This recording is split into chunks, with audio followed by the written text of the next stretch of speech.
Hai, Pisces. Pisces atau Pisces nih. Ada yang nyebutnya Pisces, ada yang nyebutnya Pisces.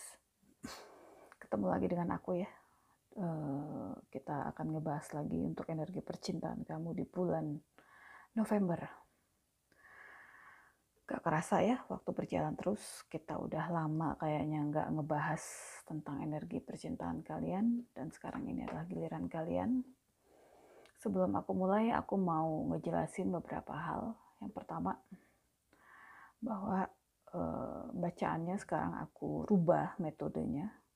Jadi aku bagi menjadi dua pihak kiri dan pihak kanan. Pihak kiri atau pihak kanan bisa jadi kamu, bisa jadi orang yang kamu fokuskan. Entah yang mana yang masuk ke kamu. Bisa juga mungkin ini dua-duanya bukan energi kamu. Gitu ya. Kamu boleh cek di Moon, Rising, atau Venus kamu, atau mungkin pindah ke channel lain yang lebih pas buat kamu. Kenapa aku bagi menjadi dua bagian begini? Ya, supaya adil aja ya. Jadi tidak ada energi terbolak-balik, kamu tinggal pilih yang sesuai dengan situasi kalian. Gitu loh, ya. Hal lainnya lagi, yang kedua adalah bahwa saya nggak menerima private reading lagi untuk sementara ini. Ya, kalau saya sampai nggak nerima itu berarti sedang ada kesibukan yang memang aku susah untuk tinggalin. Untuk ngebacain kartu demi kartu itu tuh butuh energi yang lumayan besar ya gitu. Jadi aku di sela-sela kesibukan aku lumayan padat juga. Jadi kayaknya nggak sanggup ya badanku. Badanku lagi nggak sanggup untuk ngebacain private reading. Karena biasanya kalau private reading itu lebih detail energinya ya, lebih detail lagi pembacaannya. Oke, jadi aku memilih, aku bacain general reading aja. Aku coba untuk bacain zodiak demi zodiak. Ya, kalau nggak resonate, kalian boleh pindah ke channel lain yang lebih pas buat kalian. Oke, untuk Pisces kita mulai ya. Ada apa untuk di bulan November ini? Secara general di sini untuk kedua belah pihak ada calling in your soulmate. Your prayers, affirmations, and visualizations help bring you together. Kalau aku boleh bilang, ini tebarannya sih bukan untuk yang single ya, atau yang sedang PDKT dengan seseorang, enggak, bukan. Jadi calling in your soulmate di sini justru menggambarkan mungkin terjadi sesuatu masalah di hubungan kalian, dan di sini kalian entah yang mana, entah yang kiri, entah yang kanan itu diminta untuk selalu membawa hubungan kalian ini di dalam doa. Supaya apa? Supaya setiap masalah yang terjadi itu bisa diatasi. Supaya kalian berdua itu tetap bersatu. Doa, afirmasi, dan selalu membayangkan hal yang positif tentang hubungan kalian itu bisa membantu. Salah satunya banyak aspek yang lain. Salah satunya bisa membantu kalian untuk bisa tetap bersama. Oke, kita belum lihat detailnya ya. Tapi aku juga bisa menyimpulkan juga, ini bisa juga ini kartu ini menggambarkan bagaimana salah seorang dari kamu, entah yang kiri, entah yang kanan, nanti kita akan tahu. Salah seorangnya mungkin masih terus berharap, ya, masih terus berharap, masih terus memanjatkan doa untuk kelangsungan hubungan kalian berdua, supaya tetap masih bisa bersama, supaya masih bisa ketemu lagi, ya semacam itulah, ya. Nah sekarang kita lihat aja dulu untuk yang di kiri dulu ya. Ada expansions dan kita langsung aja bahas nih. Bottomnya tadi ada nih Page of Wands ya. Oke, jadi ini expansions atau ekspansi kalau bahasa Indonesianya. Ini bicaranya kan tentang perluasan, kemajuan, peningkatan ya. Nah, sementara si Page of Wands ini bicaranya tentang seseorang yang cara pandangnya atau pemahamannya tentang dunia itu sebenarnya belum matang. Kalau boleh dibilang ya, Page of Wands ini ya belum pernah ngerasain titik terendah dalam hidup itu tuh seperti apa. Ya karena pengalaman hidupnya ya memang belum matang gitu ya. Jadi bisa jadi ini mungkin seseorang yang usianya muda ya. Tapi kalau ditanya tentang semangat, ini seorang Page of Wands itu ya seseorang yang penuh semangat, penuh antusias untuk berpetualang di hidupnya. Jadi aku ngelihat secara umum yang terbaca ya tentang si Kiri ini adalah seseorang yang pengalaman hidupnya belum terlalu matang. Boleh dibilang mungkin masih meraba-raba juga ya. Masih meraba-raba kalau ada masalah, masih harus belajar banyak tentang kehidupan, dan dia di sini berusaha memperluas pengalaman hidupnya, meningkatkan level hidupnya, ekspansi. Ya. Nah kalau bicara tentang cinta, orang di Kiri ini belum bisa diajak untuk serius. Buat dia ya bukan hubungan serius yang dibutuhkan saat ini. Jadi orang ini masih dalam tahapan ingin mengeksplor lebih banyak lagi, ingin mengekspansi lebih lebih luas lagi tentang apapun itu. Masih dalam tahapan mencari. Gitu. Sementara orang yang di kanan, tadi yang kiri kan ada ekspansi. Yang di kanan di sini ada acceptance. Dan bottomnya di sini ada nih, kelihatan ya, Knight of Swords. Bicara tentang acceptance, itu bicara tentang penerimaan. Menerima apa adanya, apapun kekurangan yang ada. Baik kekurangan diri sendiri maupun kekurangan orang-orang di sekitarnya. Apapun ketidaksempurnaan yang harus dia lewati di hidupnya, ini orang di kanan ini akan merangkul ketidaksempurnaan itu. Menerimanya. Ulet sebenarnya. Orangnya ini sebenarnya ulet ya kalau ngelihat dari Knight of Swords ini. Ambisinya juga lumayan besar. Dan orang ini termasuk orang yang gak peduli dengan rintangan, gak peduli dengan bahaya. Nah, jadi kalau sudah pengen A, ya udah dari awal sampai akhir fokusnya ya ke si A itu gitu. Orangnya nggak tergoyahkan, termasuk urusan hati. Biarpun orang-orang di sekitarnya mungkin sudah mengingatkan kalau orang yang dia suka itu nggak baik buat dia. Mungkin orang-orang di sekitar juga mengingatkan bahwa pilihan dia itu kurang baik buat dia. Nah, ada kemungkinan besar dengan karakternya seperti itu tuh, ya semua peringatan itu tuh dia abaikan. Bodoh amat gitu. Dia tetap maju. Dia tetap dengan pemikirannya, dengan pilihannya. Gitu ya. Kurang lebih seperti itulah gambarannya masing-masing pihak. Sekarang kita lihat aja satu persatu ya. Kita singkirkan dulu ini. Sini aja. Oke.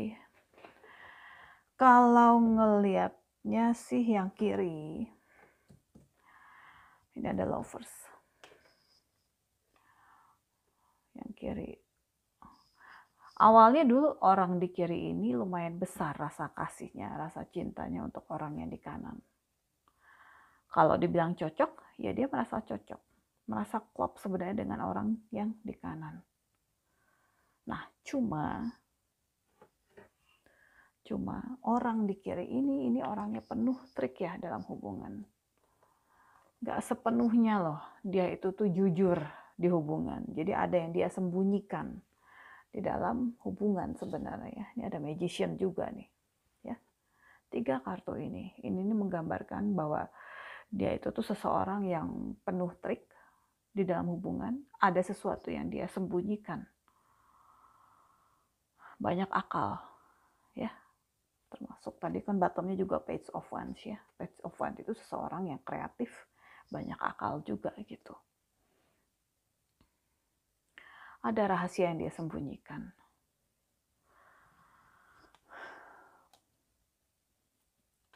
Salah satu hambatan di dalam hubungan kalian, ya sifat petualangannya dia ini. Salah satu sifat yang salah satu hambatannya tuh ya sifat kamu ini gitu loh, bukan sifat dia ya, karena kita bicara tentang si kiri itu adalah kamu gitu ya. Jadi salah satu hambatannya itu adalah ya di dalam hubungan itu adalah sifat petualangannya kamu. Jelas banget di sini. Ini kan ada King of Wands ya. King of Wands. Jelas banget di sini. Ini kemungkinan besar pasangan kamu itu bukan cuma orang di kanan kamu. bukan cuma si kanan ya, tapi ada lagi yang lain. Jadi aku ngerasa kamu ini, yang di kiri ini, terkadang terlalu percaya diri ya dengan dirinya sendiri. Dan aku ngerasa ada arogansi juga di dalam diri kamu. Dan ini juga jadi salah satu hambatan untuk kamu dengan orang di kanan. Kalau boleh jujur ya, kamu ini termasuk orang yang gak peduli sebenarnya, gak terlalu peduli bagaimana perasaan orang lain. Asalkan kamu bisa mencapai tujuan kamu. Negatifnya di situ sih. Ya biarpun sebenarnya banyak hal positif dari diri kamu, tapi hambatan yang paling menonjol ya sifat petualangan kamu ini. Aku sudah jelaskan di awal tadi kan, kalau diajak serius, ini orang susah deh kayaknya. Sebelah kiri ini susah untuk diajak serius. Jadi awalnya dulu ya seperti itulah kurang lebih situasi hubungan kamu dengan yang di kanan. Dan feelingku sih pada akhirnya kamu ini bukan memilih orang di kanan kamu sebagai pasangan kamu. Kalau ngelihat tebarannya sih seperti itu yang aku dapat. Karena kayaknya nggak seimbang aja ya situasi kamu yang di kiri dengan yang di kanan. Kalau untuk situasi saat ini, aku malah ngelihat kamu tuh punya hubungan yang stabil dengan seseorang. Tapi aku yakin ini bukan orang yang di kanan. Jadi kamu punya hubungan yang stabil itu justru dengan orang lain yang bukan orang kanan. Besar kemungkinan juga ini kamu memilih untuk menikah dengan si orang itu gitu, dengan orang lain ini gitu. Dan itu bukan orang di kanan kamu. Kalaupun bukan menikah ya minimal tunangan gitu ya. Yang jelas suatu hubungan yang stabil. Jadi, nah ada satu kebanggaan ya di dalam diri kamu tentang hubungan ini, tentang hubungan kamu yang sekarang. Dan aku juga ngerasa ini ego kamu nih justru dengan hubungan yang ada ini justru kayak yang lagi membubung tinggi ya. Kamu bangga dengan pencapaian yang bisa kamu raih. Mungkin orang baru ini adalah seseorang yang buat kamu wah udah pas banget lah gitu ya. Makanya kamu punya satu kebanggaan saat kamu tuh bisa meraih kestabilan ini, saat kamu bisa meraih hubungan dengan si orang yang baru ini. Ada rasa bangga yang luar biasa ya. Ya nggak ada yang salah sih sebenarnya mau bangga dengan diri sendiri. Tapi aku lihat di sini ini lumayan berlebihan sih. Ada energi superior yang aku rasakan di sini. Mementingkan diri sendiri sangat kental di karakternya kamu. Apakah mungkin ya ada kebanggaan? Aku nggak tahu ya. Apakah kamu itu masih barengan dengan orang di kanan ini, terus kalian akhirnya tuh jadi punya dua orang gitu ya. Jadi mungkin ini juga salah satu kebanggaan kamu bisa memiliki lebih dari satu orang pasangan. Gitu. Nah, tapi kalau ngelihat star di sini sih kayaknya enggak sih, kayaknya kalian itu sudah pisah ya. Kamu yang di kiri udah pisah dengan orang di kanan. Jadi di balik kebanggaan kamu tentang hubungan kamu dengan orang baru, ya. Di balik rasa bangganya kamu, di balik egonya kamu yang sedang membubung tinggi itu, yang sedang lagi naik-naiknya, yang sedang tinggi-tingginya, aku yakin banget ini kamu sebenarnya ngerasa lemah. Terutama kalau kamu mengingat sesuatu yang berhubungan dengan masa lalu. Yang berhubungan dengan orang di kanan ini. Ada suatu kenangan, ada kenangan yang sulit sebenarnya untuk kamu lupain. Dan aku yakin ini berhubungan dengan orang di sebelah kanan kamu ini. Kamu kayak yang gak bisa melakukan pembelaan apapun sehubungan dengan masa lalu kalian. Bahkan untuk meminta maaf pun, aku ngerasa kamu juga gak sanggup. Aku ngerasa ego kalian tuh seperti aku bilang, ada energi superior di sini. Ego kamu begitu kuat. Tapi kamu tetap dihantui kenangan masa lalu. Sejujurnya tuh itu yang kamu rasain. Kalau kamu mau jujur dengan apa yang kamu rasain, itulah yang kamu rasain. Kamu boleh nyembunyiin semua rasa kamu. Kamu boleh keras untuk tidak terlihat lemah. Tapi kamu gak bisa ingkar kalau semua kenangan masa lalu kamu dengan orang di kanan ini sebenarnya tetap menghantui hati dan pikiran kamu.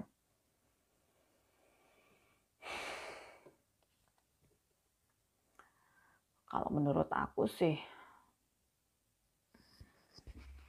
ya untuk mengurangi rasa bersalah kamu, mengurangi rasa tak nyaman kamu yang berhubungan dengan masa lalu, ya mungkin kamu bisa coba ya untuk mengekspresikan emosi kamu yang sebenarnya. Mengungkapkan bagaimana emosi kamu yang sebenarnya ke orang yang bersangkutan gitu ya. Kalian bisa aja saat ini sama-sama saling memendam emosi, baik kamu maupun orang yang di kanan ya.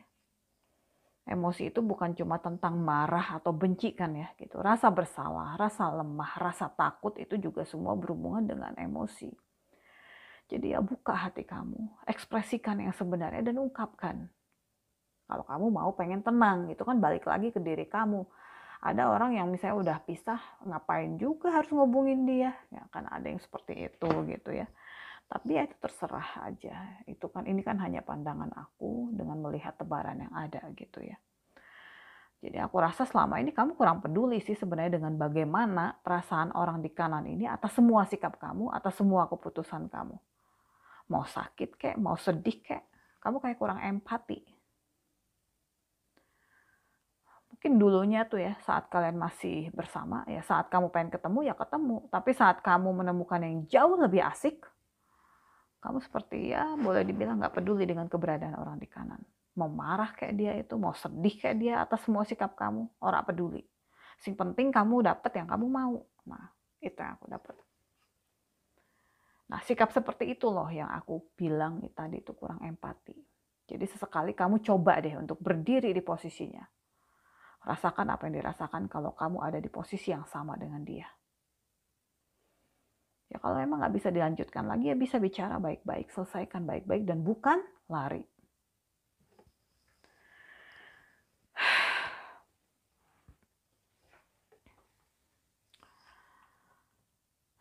Bagaimana yang di kanan?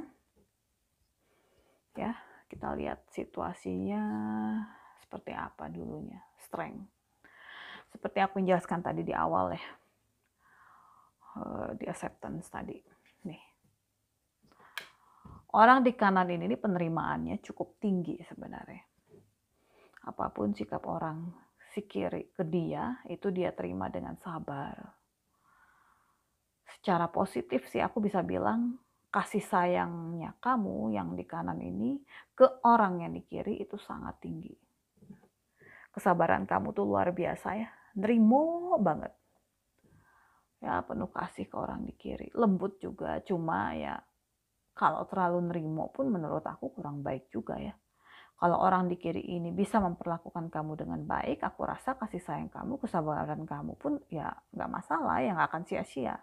Tapi kalau kesabaran kamu dan kasih sayang kamu yang sangat kuat itu membuat kamu malah diinjak-injak, ya buat apa? Ya, itu sih pandangan aku pribadi ya. Jadi ya kita tetap harus punya sikap. Sayang boleh, cinta juga boleh, tapi jangan sampai mengaburkan jati diri kita.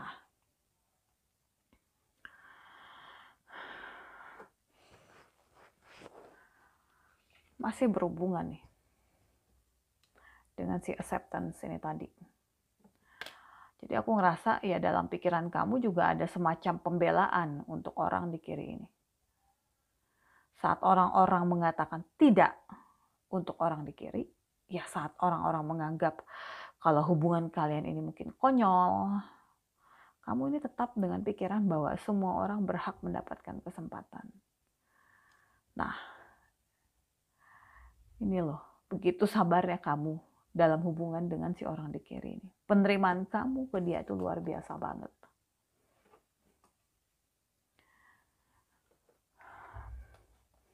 Banyak impian ya yang kamu gantungkan ke orang di kiri ini. Banyak harapan yang kamu gantungkan ke dia. Kamu terus mencari cara gimana supaya hubungan kalian berdua itu bisa lanjut. Kalau bisa dibilang mabok ya mabok sih gitu. Kamu udah tahu nih gimana pola hubungan kalian berdua itu sebenarnya gitu ya. Gimana pola hubungan kalian itu bisa berjalan. Petualangan dia pun kamu tahu. Tapi kamu tetap mencari cara untuk bisa bersama. Terlalu banyak fantasi sih kalau menurut aku ya. Terlalu banyak angan-angan yang gak sesuai dengan realita. Dan aku juga nggak mau sih bilang kalau kalian yang di kanan ini keras kepala, ngotot dengan hubungan itu, ya itu terserah kalian sebenarnya, karena semuanya berbalik ke prinsip masing-masing kan. Setiap orang punya pendirian yang berbeda. Ada orang yang mau terus bertahan untuk pasangan yang sudah jelas tidak mau bertahan untuk kita. Tapi ada juga yang memilih mundur dan mencari pasangan yang lain. Balik ke pilihan masing-masing sih ya. Ya, itulah yang bisa aku jelasin ya tentang situasi awalnya dulu yang di kanan ini. Tapi kalau ngelihat situasi sekarang, nih ada Destara. Sepertinya sih sudah mulai ada kesadaran di diri kamu. The Star itu juga kan bicaranya tentang transformasi. Kamu sudah mulai bisa menerima perubahan yang terjadi. Jadi ada pertumbuhan di level pemikiran kamu, pola pikir kamu. Ya, aku bisa bilang sih, kamu udah mulai bisa menghargai diri kamu sendiri. Aku yakin sih, kamu akan mampu melepaskan masa lalu kamu dan berjalan menuju fase yang lebih baik lagi. Gak mudah emang, semua butuh proses. Dan selama dalam proses bertumbuh, akan banyak tantangan, rintangan yang harus diselesaikan. Tapi selama ada kemauan yang kuat, pasti bisa dilalui. Dan sebenarnya juga kamu sudah mulai bisa memaafkan dengan semua yang terjadi. Tantangan ya jelas ada. Untuk bisa keluar dari sebuah zona, itu pasti dibutuhkan kekuatan, kesabaran, pengendalian diri, penerimaan yang luar biasa. Acceptance di sini juga termasuk di dalam ini. Banyak yang kamu pendam di dalam diri kamu. Kalau kamu nggak bisa mengelola apa yang kamu pendam itu justru akan menjadi bumerang buat diri kamu sendiri. Banyak orang yang stres loh, karena terlalu banyak memendam ya. Amit-amit kan ya kalau kita sampai jadi penyakit gitu ya. Ya semoga kamu sehat selalu gitu. Kebanyakan orang terlalu banyak memendam, menahan, entah itu memendam marah atau kesal. Apapun itu malah akan menimbun penyakit di dirinya. Nah, jangan sampai seperti itu. Satu hal yang harus kita ingat ya. Untuk menjadi luar biasa, itu perlu waktu. Jelas ya. Untuk menjadi luar biasa, terkadang perlu disakiti. Perlu air mata. Dan kadang juga perlu dihina. Dan yang jelas perlu jam terbang yang tinggi. Kalau kita nggak pernah merasa tersakiti, kita nggak pernah tahu yang baik untuk kita tuh apa. Ya kan? Itu adalah suatu proses, suatu fase, suatu jalan untuk kita bisa menjadi luar biasa. Ya disinilah kamu diuji. Lelah, ya jelas lelah ya. Apa yang terjadi di waktu lalu itu tuh menjadi beban emosional kamu saat ini. Tapi kamu harus percaya, kamu harus yakin bahwa semua itu ada siklusnya. Suatu siklus pasti akan berakhir. Dan kalau kamu bisa melewati siklus yang satu ini, sebenarnya itu tuh ada sebuah pencapaian yang sangat besar. Ya, untuk mencapai sesuatu yang sangat besar itu emang jalannya terkadang harus berdarah-darah. Ya. Bisa aja apa yang sudah kamu lalui itu diberikan Tuhan supaya kamu lebih mencintai diri kamu sendiri. Fokus ke dalam diri kamu. Fokus bagaimana kamu bisa bahagia tanpa tergantung dengan orang lain. Selama ini kalau aku ngelihat dari tebarannya ya, ini kamu terlalu fokus dengan orang di kiri. Fokus bagaimana caranya untuk bersama. Fokus bagaimana cara menyenangkan dia. Sampai-sampai lupa dengan kesenangan diri kamu sendiri. Kamu lupa dengan kebahagiaan diri kamu sendiri. Kamu lupa untuk mencintai diri kamu sendiri. Kamu lupa dengan kebahagiaan yang harusnya bisa kamu dapatkan dari diri kamu sendiri. Di sini kamu tuh diminta untuk berbesar hati. Melepaskan semua beban masa lalu kamu dengan dia. Dan fokus ke dalam diri sendiri. Menjangkau jauh ke dalam diri kamu sendiri. Menilik lebih dalam lagi, apa sih sebenarnya kebutuhan jiwa kamu? Tetap keras kepala dengan semua rasa yang ada dan akhirnya malah menyakiti diri kamu sendiri? Ataukah kamu butuh kedamaian di hidup kamu dan kemudian kamu melepas dengan ikhlas hubungan yang tak layak lagi kamu pertahankan? Semua keputusan itu ada di tangan kamu. Ya. Sekarang kita lihat aja dulu pesan tambahan apa yang ingin disampaikan untuk masing-masing kalian. Ini ya, ini yang kiri, ini yang kanan. Oke, yang kiri dulu ya. Act is if your partner is here, whether you have someone in your life or not. Act as if they are with you, so you will always consider them. Pesan ini jelas banget ya. Sorry ya, bahasa Inggris aku parah. Nah, jadi disebutkan tadi ya, sudah dimanapun pasangan kamu berada, bersikaplah seakan-akan dia memang ada di samping kita. Dengan begitu kita selalu mempertimbangkan semua sikap kita. Banyak ya, banyak orang, bukan cuma 1-2, yang kalau udah jauh dari pasangan, misalnya pasangannya di luar kota, atau pasangannya nggak di depan mata dia gitu ya, seakan-akan dia bisa bersikap seakan-akan nggak punya pasangan, seakan-akan jomblo, seperti kuda lepas dari kandangnya, berpetualang sana sini. Mau sampai kapan begitu? Dengan kita bisa mempertimbangkan perasaan pasangan kita, itu akan selaras dengan hubungan yang sebenarnya. Nggak ada yang enak loh diduakan. Coba kalau kamu yang diduakan, bagaimana rasanya? Tempatkan posisi kamu sebagai pasangan kamu saat kamu hendak berbuat sesuatu. Coba aja, apa kamu suka diduakan? Saat ini kamu masih aman, belum tentu nanti. Ya, jadi hati-hati. Sementara yang kanan di sini, nah ini penting banget nih, consider your foundation. Look at how committed you are to love. Jadi salah satu landasan dalam sebuah hubungan itu adalah komitmen. Kita bisa melihat apakah seseorang itu benar-benar mencintai kita. Itu salah satunya adalah dengan melihat komitmennya terhadap hubungan yang ada. Karena cinta itu sebenarnya adalah komitmen tanpa jaminan. Saat seseorang benar-benar mencintai kita, dia akan berusaha untuk komit dengan hubungan yang ada. Saat seseorang yang kita cinta itu lebih memilih untuk berpetualang di luar sana dan mengabaikan kita, ya seharusnya kita paham sebesar apa rasa cintanya dia ke kita.